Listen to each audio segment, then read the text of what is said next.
check out my book, Autism Feels an Earthling's Guide, available in paperback and Kindle from Amazon worldwide. It's a skill that's incredibly important for autistic adults, but presents significant challenges. Building and maintaining relationships. Let's explore the challenges and give you some strategies to thrive. Welcome, my stars of Orion. Thank you so much for watching. I'm Orionkelly, that autistic guy. I'm all about providing validation and support for autistic people and their loved ones. Whether it's dating, friendships, even family dynamics. Building and maintaining relationships can be a massive challenge for autistic adults. But don't worry, my friends, because sure, we'll go through the challenges, but more importantly, I've got some strategies. Let's start with dating. We can break that up too, I reckon. So we'll start with dating and then let's talk about online dating. No question, romantic relationships can be a real source of joy for autistic adults. It's a myth, this idea that all autistic adults are emotionless, sexless robots. Some autistic people aren't especially interested in romantic relationships, but that doesn't mean all autistic people aren't. And in general terms, I'd also add many autistic people find themselves in neurodiverse relationships. What does that mean? In effect, they're autistic, but the person they're dating or married to or in a relationship with is not neurodivergent. Dating challenge number 1, interpreting social cues. A classic example of that would be an autistic person misinterpreting their partner's non-verbal cues, their non-verbal signs. And this can be anything from body language, facial expressions, really any form of non-verbal communication, which autistic people struggle with. And what happens then? It leads to miscommunication and misinterpretation. Another clear dating challenge is sensory sensitivities. I mean, hello, romantic relationships, sensory sensitivities. You do the math. It's maths, by the way. You can't do the mathematic. You do the mathematics. You do the maths. I think it's fair to say you're already thinking about the type of sensory sensitivities that come with dating. That was a bad choice of words. The point I'm trying to say is, sure, there's the touch and the feel and that kind of stuff, but think about it. In the dating phase, the early phase, you go places. These aren't your safe places. Noisy, crowded environments, the types of things that have always set you off, you're forced to confront for your date. Dating challenge number 3, routine change. As autistic people, we thrive on routine, on plans, on sameness. Not because we're selfish, but because we have a different brain which experiences the world differently, and it's our way of staying regulated. And in the end, that's our way of staying healthy and happy, which helps everyone around us. But of course, dating is not about routines. Dating is not about plans. Dating is about being romantic and spontaneous. The things that genuinely impact autistic people. Another challenge, metaphors, sarcasm. When you're dating people, you're getting to know a new person's personality. People use metaphors, people use sarcasm, people use humor. People have very different personalities. Everyone is so different. For autistic people, this can be a worst case scenario. Because unless we understand you, unless we feel you get us and we get you, we can struggle to connect. Quick example is an autistic person may take their partner's comments literally, may take their partner's sarcastic comments in a literal sense, in an attack sense. Expressing our emotions in a neurotypical way is another massive challenge for autistic people in relationships. So we aren't emotionless, we experience and convey our emotions differently. So expressing our emotions, expressing how we're feeling, maybe identifying how you're feeling, what your emotions are, and then identifying them and conveying them back to you never really works in a neurodiverse relationship until you both get to know each other, because we're simply not doing it in a neurotypical way. And therefore you think we're simply not doing it. But this dating challenge may be the biggest barrier to autistic people even being in relationships. And that is our challenge at reading romantic interest. In fact, I would say an autistic person's challenge in reading interest of any kind from anyone. My default setting is, you just don't like me, right? Unless you're going to physically come up to me, look me in the eyes and say, I really like you, or you're cool, or I like hanging out with you, I like talking to you, I assume the opposite. But why? Well, if you're born different and you're treated badly because you're different, it doesn't have to be bullied. It can just be pushed aside, cast out, rejected by the herd for being different. Why would you think there'd be any other result than us just thinking, nobody likes us, nobody accepts us? Not being able to recognize the subtle signs of interest, or even more importantly, disinterest in a partner or potential partner, is a clear challenge for autistic people. Another big challenge in dating is initiating contact. Autistic people are going to struggle to make the first move. I get emails a lot, in fact, from women who aren't always autistic, who have started dating or are interested in an autistic guy. And they're often asking me, how can they get them to make more moves? Now, usually my response isn't anything they want to see or hear. It's usually, well, they're probably not going to do that because they're autistic and that's not how they work. But if you're interested in them, you could continue to make all the moves and then you'll have a relationship. But if you want me to tell you how to tell them to be neurotypical, you've come to the wrong place. I can sum this up, by the way, in 3 words, and they are fear of rejection. Hello, anybody home? Fear of rejection. Why are we going to contact people, make the move, if our entire way of being is rejection? By the way, that's clearly going to cause autistic people to miss out on many, or at least some, dating opportunities. I know myself. We didn't want that to be the case, but we were relying on the movements of others. That sounds weird. I don't mean like, you had some brand. I mean, you know what, forget about it. I've got some strategies, some tips to help you navigate these challenges in just a sec. But first, I want to talk about one of the kind of stereotypical traits, this lack of eye contact. Now, again, autistic people are all different. We have different ways being autistic manifests in social situations. I've never been a big eye contact kind of guy, and I find the more I'm trying to understand, process, digest something, the less I look at you. And I also find when I'm dysregulated or overwhelmed, I can't look at things or people. Now, eye contact seems to be pretty important with regards to dating. In the dating phase, if you don't ever really look at your potential date, they're probably going to think you are disinterested. So clearly, this is a challenge for autistic people in relationships. Social exhaustion can be the bane of autistic people's lives. Managing that through the dating phase, well, you know what, by the way, my brain just stopped. It's like, hang on a second, you've got a line for this? No, I don't. How do you manage social exhaustion during the dating phase, when in effect you're probably doing more social situations than you would ever put yourself through in any other situation? So that is clearly going to be a massive challenge for autistic people in dating. And what's a key manifestation of that? The autistic person who you may be dating, or you as an autistic person in the dating phase, may require more alone time, may be dysregulated more, may require more special interest time. Whatever it is, you require more recharge time, more time to regulate yourself. Now, of course, in a dating phase, that again can be misconstrued as lack of interest. Final challenge, then I've got some tips, and I can't wait to get into online dating, by the way. Let's talk about small talk really quickly, because who gives a crap? In dating, is there anything but small talk early on? Probably not.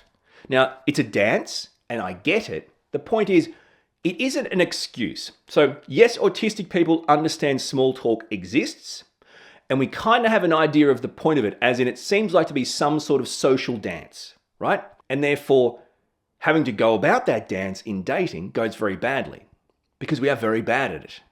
Because even though we acknowledge it exists, our brain doesn't understand the premise of it. So it's like saying you understand there are other languages in the world, but you don't know them.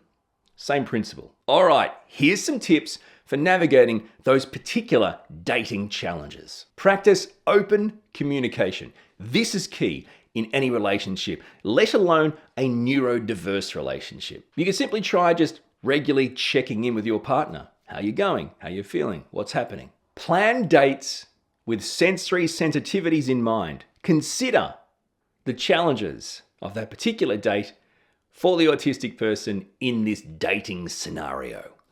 What a sentence. It doesn't have to be complicated, by the way. Can we go to a place that's a little bit quieter, more relaxed, less people? This might be somewhere outdoors. Or for me, I just love a nice, cozy little cafe. But this tip for navigating dating challenges in neurodiverse relationships is something you're going to hear a lot about if indeed you aren't the autistic person. And that's about change. That's about routine, things that are very important. Okay, so that means preparing for change is super important in the dating phase. So things are going to change, yeah? Dates, the day, the night, the time, the place, things are going to happen in life. Prepare for those changes. So there are things in place. Because trust me, for the autistic person, the slightest little change in any routine to do with a planned date can be a really bad result. Not only for them, but for the relationship. Another tip is always clarify your intentions. Seriously. It doesn't matter if you've been dating for a day, a week, a month, a year. Make sure you continually clarify the intentions of each other. Know where you stand. What did you mean by that? How do you feel about this? Expressing emotions in your own way is such an important tip for navigating neurodiverse relationships. Okay, so let's talk about autistic people. We all express our thoughts and feelings and emotions very differently. So from my point of view, I seem to be better if I write it down. Now that could be in a text, that could be in an email, that could be in a handwritten note. Now, you on the other hand may like to verbalize it. Either way, this is really important. So this is not only about ensuring you express yourself in your preferred way, it's about also allowing the autistic person to do so. Because we can have challenges with verbal expression. Okay, so rather than punishing, it's embracing, empowering us to express ourselves in the way we're able to do it properly, and that's a win-win. This might sound weird, but I reckon it's a good tip. Ask for feedback. Sometimes you might not want to ask for feedback unless you're cool getting it.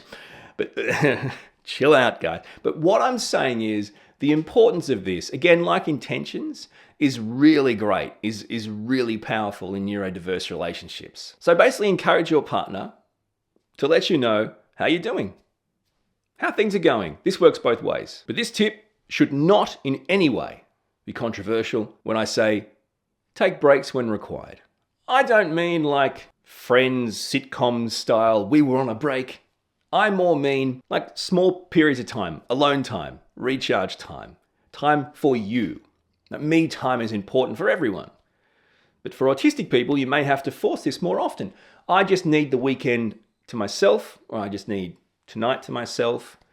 I just need this or that. It seems like a break to you, but to me, it's just about, what I need as an autistic person to help me be a better partner, a better person. Bringing different people together, whether you're both neurodivergent or only one of you is, interests is key. If you're dating someone, you have common interests, okay? That's kind of the point.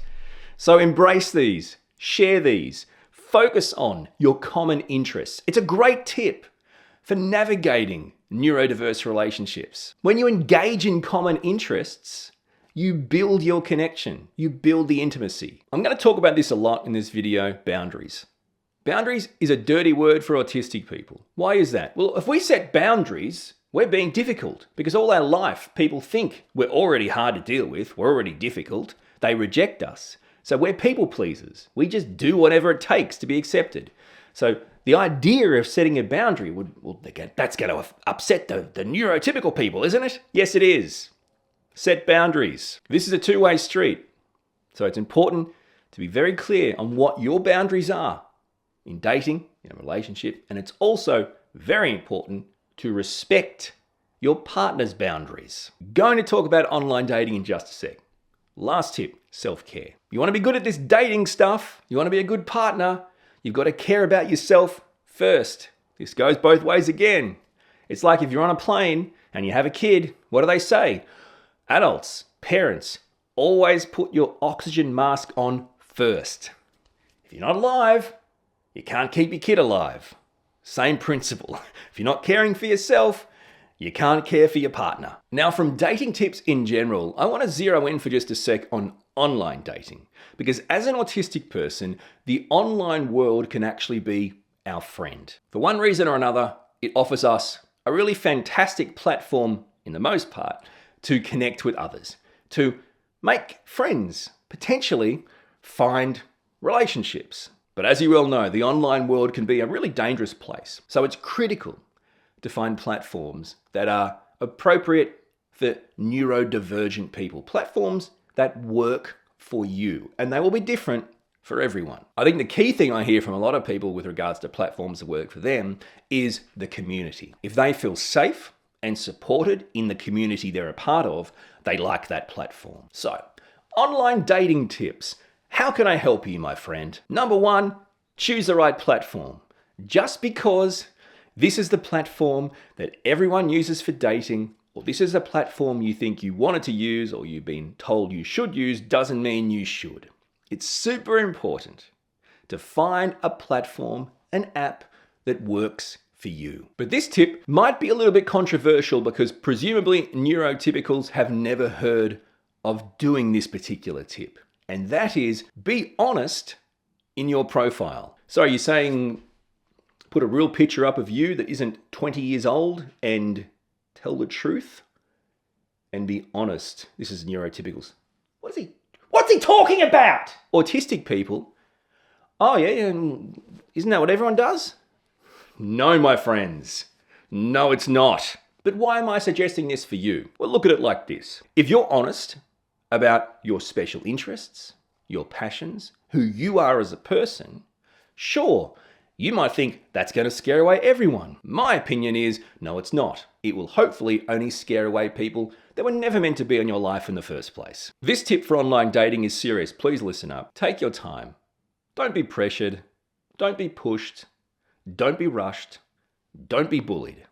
Take your time. Do not rush into meeting someone in person first. Get to know them properly until you feel you're very, very comfortable before you even consider meeting someone. And to be clear, I would never, ever recommend meeting someone in person that you've met online without A, telling the important people in your life when it's happening, where it's happening, how it's happening, and B or two, either works, taking a safe person with you. Do not meet strangers. Yes, they're strangers if you've only met them online and talked to them. Do not meet strangers in person alone.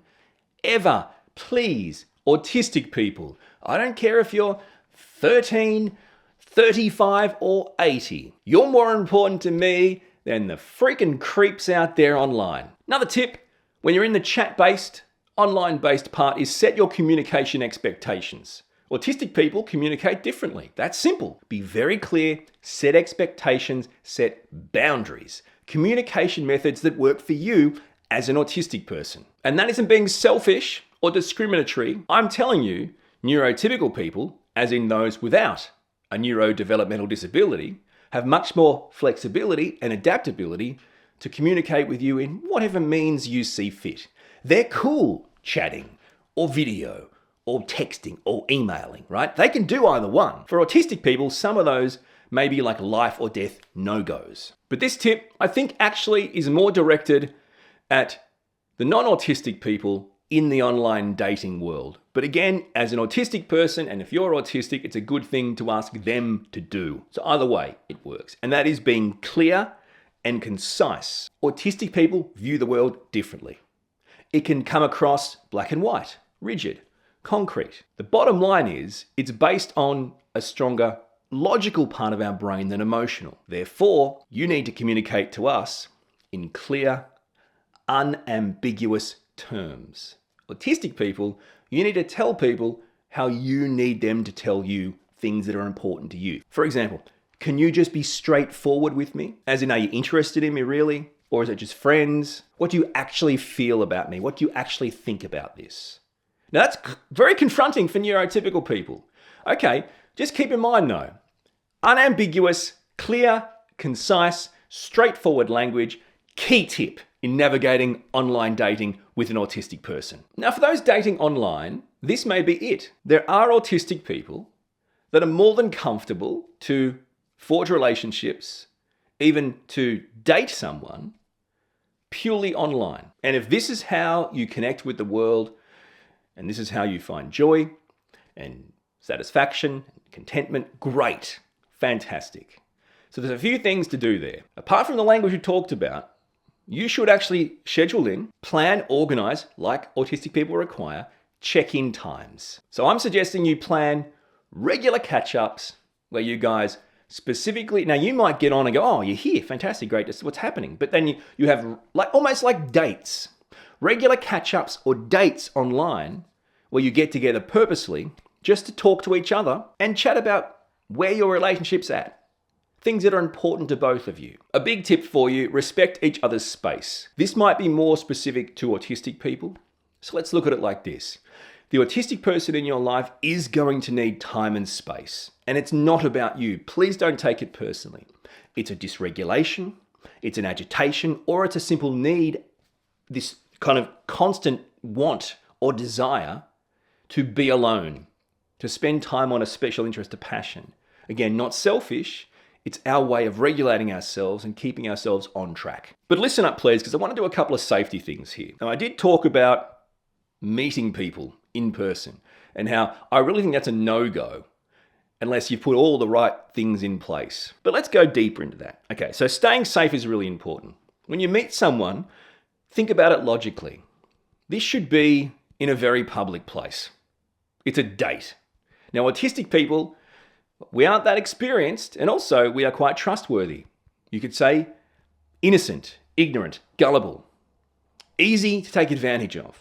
So I'm being very clear. It should be in a very public place. But putting in person aside, your safety is paramount at all times. Online is no different. Verification, very important. Always verify the authenticity of the person you're communicating with. Whatever you do, never share your personal information quickly or ever, because, sure, you share information about you, but there's no need to share truly personal information with anyone online. And as autistic people, trust your logical brain, trust your gut, trust your instincts. If something feels off, it probably is. Another online dating tip is to utilize the privacy settings. These are things that protect you, protect your information and your identity. It's very important also, as an autistic person, if you see things, to call them out. Whether you need to report suspicious activity or you simply need to block someone because they're making you feel uncomfortable. Stand up for yourself. Set boundaries. Trust your instincts. Dating out of the way, thank God. Let's explore friendships. How hard are friendships? As autistic people, it can be like a running joke to say, we don't really have friends. Or friends are hard to come by. Even if you make friends, you lose them because eventually you're too autistic. So yes, it's a clear challenge to build relationships. It's even harder to maintain them. Being in a friendship, I think, is super important. But then again, I have very little friends. To say I would rather stay home than go out to lunch or dinner with a close friend of mine is the truth. Is that about them? Absolutely not. It's not that I don't want to hang out with my friend. It's that what's expected of friends in a neurotypical world is so past my capacity or my desire. It's painful. So here's some practical tips that you can use to hopefully not only build, but maintain friendships as an autistic person. Let's talk about interests. Special interests, passions. Whatever they are, they're pretty intense for autistic people. Okay, there are people out there, I promise, that share one of your intense passion, special interests. Find those people. I mean those groups.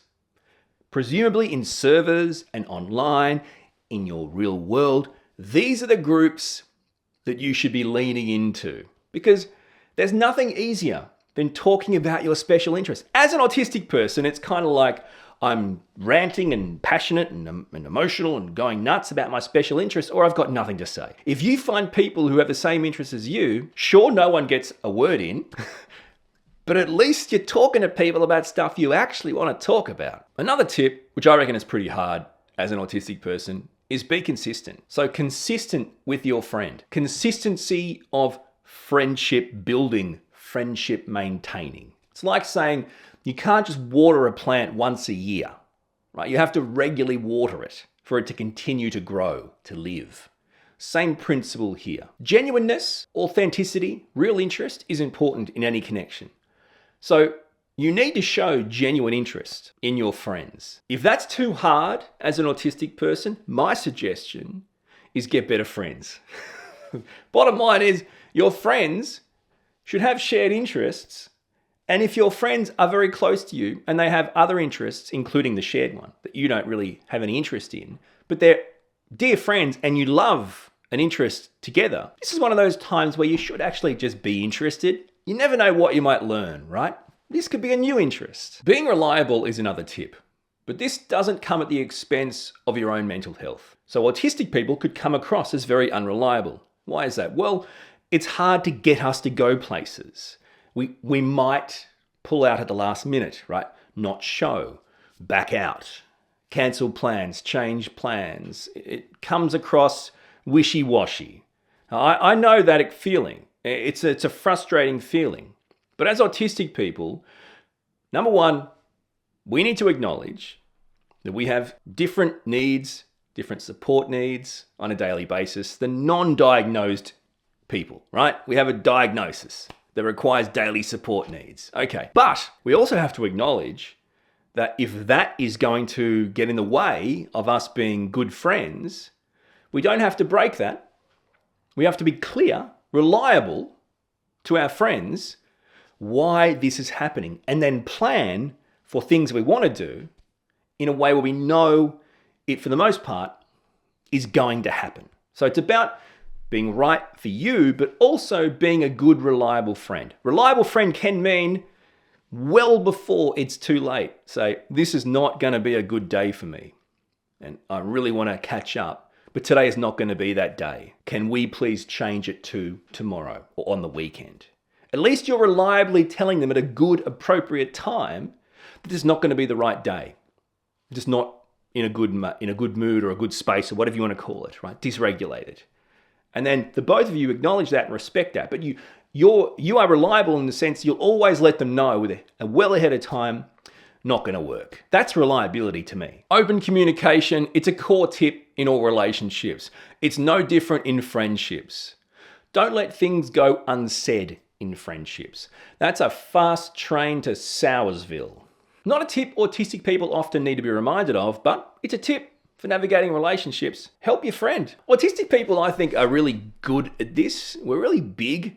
We like to help people. Like, people will want to vent, and we don't realize they want to vent. So we listen, and then we give them a 20-minute sermon on how to fix that problem, or how to, it's like, whoa, I was just venting. I didn't want you to fix it. But hang on a second. That's what I'm here to do. I'm here to help you. I'm here to fix things. That's just how our mind works. So, offering to help your friend to do certain things.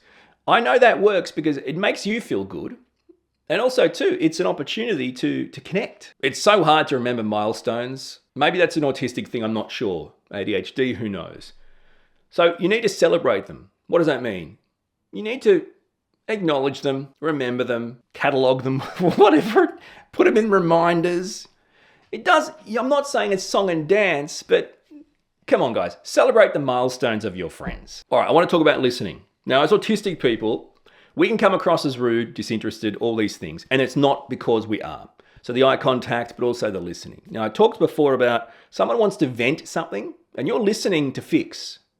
You're not listening just to hear the vent. You're listening and identifying problems, and then when they're finished talking, you're jumping in and going, this, fix this, do this, do this. And like, whoa, I just wanted to vent. I just wanted to let it out.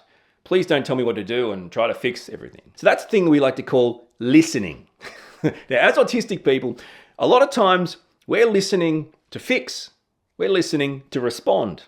Because our whole life is about arguments. We're constantly defending ourselves, right? As autistic people. Sometimes that's not good. Sometimes it's good to just listen. Actively just listen. Now, this is a tip for neurotypical people. At the start of the conversation, say to your autistic friend, Orion, Something happened today at work. I just want to vent about it. I just want to let off some steam. I don't want you to respond or fix it. You don't need to comment. I just want you to hear me out. Just let me get it off my chest, okay? I know from the start, okay, cool.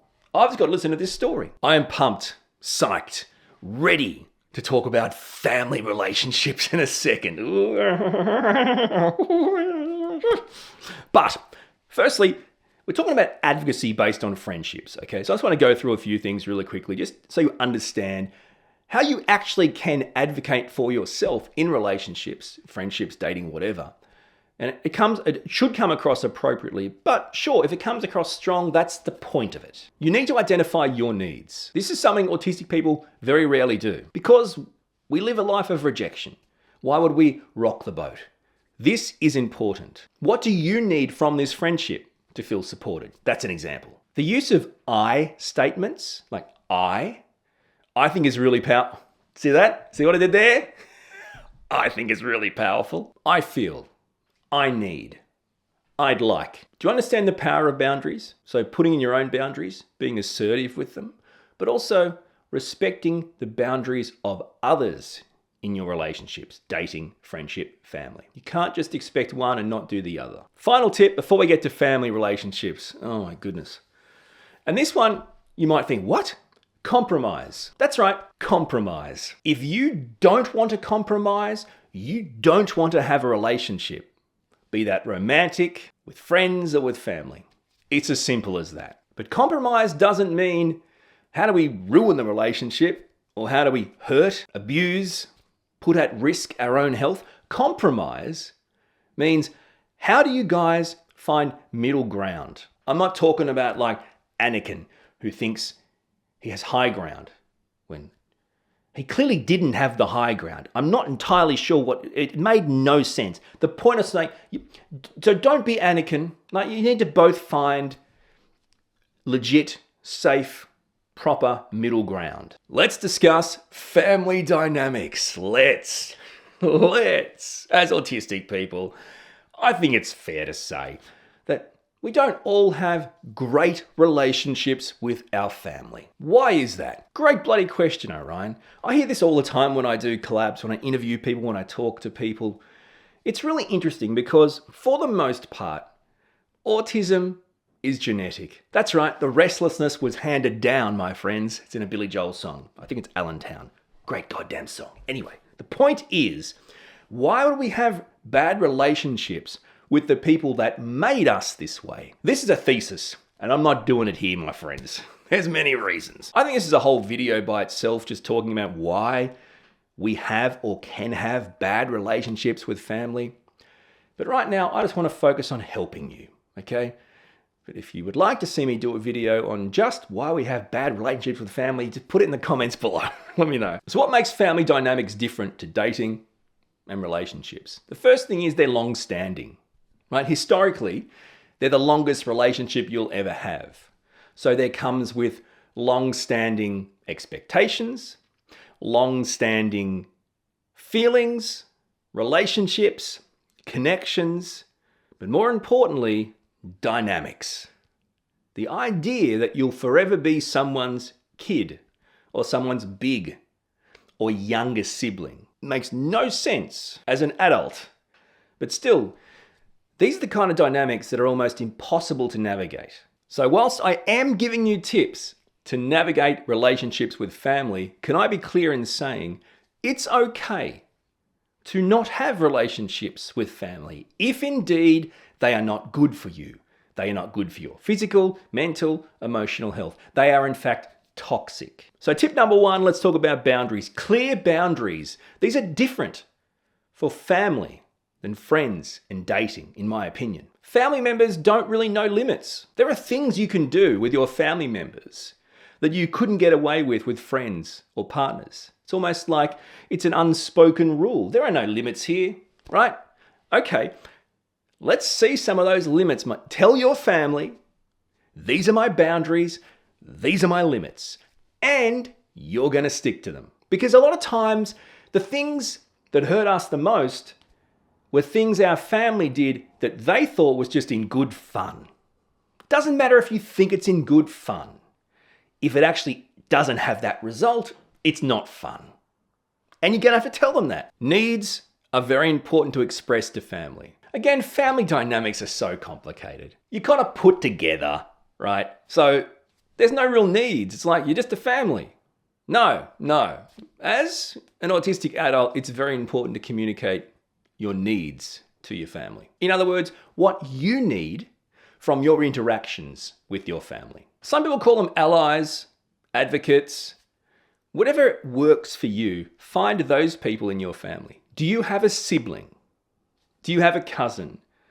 A parent? A grandparent? An uncle? An auntie? Find a family member who is already very supportive of you and utilize them as like your advocate, your ally within the family group. Why is that? Well, chances are they have a better relationship with the rest of your family than you do, yet they understand you and they understand your needs and therefore are able to be supportive but also advocate for you to the family at large. Managing expectations, a key tip for autistic people with regards to family. Why is that? What do families do? They get together. We're talking about adults here, autistic adults. So it's going to be gatherings, right? The main point of contact with family as an autistic adult is around gatherings, celebrations, milestones, whatever else. Okay, expectations. You just come and be here and we just get through it together. No. You have expectations of how you'll experience family gatherings, of what you'll put yourself through in family gatherings to reduce stress, reduce dysregulation. And again, this is a win-win, by the way. Self-care is always important, but it's one thing we never do in families, in my opinion. In families, there's very little self-care.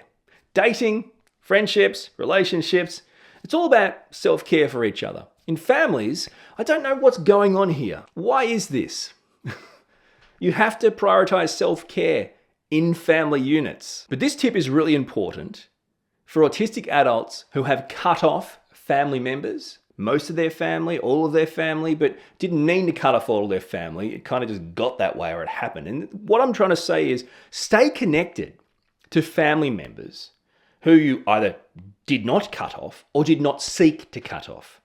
It's important to make the effort to stay connected with family members who are in fact supportive of you as an autistic person, as late diagnosed neurodivergent person. Personally, I think a great tip is just checking out your community, whether it's at my live streams, chat rooms, Discord, whatever. How good is it when you feel validated and supported by other autistic people who go through the same struggles with their family as you? Education is always key. In my opinion, it's always the go-to step, if possible. Are your family open to it? If they are, do your best to educate your family about you and your situation. So it's one thing to cut off toxic relationships. It's another thing to expect them to know everything about you and your experience. That's not possible. But you can share your experiences. You can educate them about your unique experience as an autistic person. But this tip is one of the most important tips you will hear, my friends, and that is know when to step back, know when to get out, know when to hold them, know when to fold them. Very simple. What I'm trying to say is in family dynamics, in family relationships, it's actually possible to not realize that you've reached the threshold, you've passed it. This is really toxic, bad, because this has just been your life. No, this is my family. No, it's not just your family, mate, it's toxic. You see what I'm saying? So you actually have to know when to get out, when to step back. It's okay to acknowledge and to take action to limit or avoid contact entirely from toxic family members. And as autistic adults who now have an autistic child, this may actually become you stopping the same thing happening to them that happened to you. That's why it's so powerful. To learn more about navigating neurodiverse relationships, check out my playlist, Autism and Relationships.